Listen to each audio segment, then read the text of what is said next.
మానవ శరీరంలో రకరకాల ఎమోషన్స్ అనేవి ఉన్నాయి. అవి ప్రతిరోజు దైనందిన జీవితంలో మనం గమనిస్తూనే ఉన్నాం. ఎప్పుడైతే ఏదైనా ఎమోషన్‌కి మనం గురైనప్పుడు దాని యొక్క ఎఫెక్ట్ ఏదైతే ఉంటుందో అది శరీరం నుంచి బయటికి వెళ్ళడానికి కొంత టైం పడుతుంది.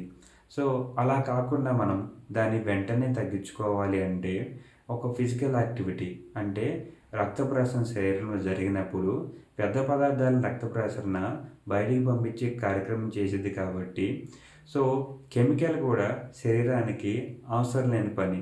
మీరు ఏదైతే ఎమోషన్ జనరేట్ చేస్తారో అది కెమికలే. దాన్ని ఈ రక్త ప్రసరణ అనేది బయటికి పంపించి వేస్తుంది.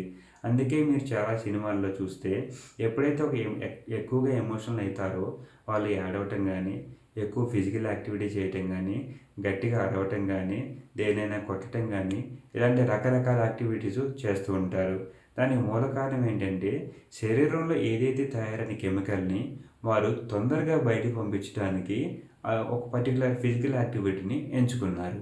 సో, మీరైనా సరే, మనమైనా సరే ఎవరైనా బాడీలో కెమికల్ యాక్టివిటీ ఏదైనా రీజన్ వల్ల జనరేట్ అయితే అంటే ఎమోషనల్‌గా ఏదైనా జనరేట్ అయితే దాన్ని ఫాస్ట్‌గా బయటికి పంపించాలంటే శారీరక శ్రమ కొద్దిగా చేస్తే చాలు.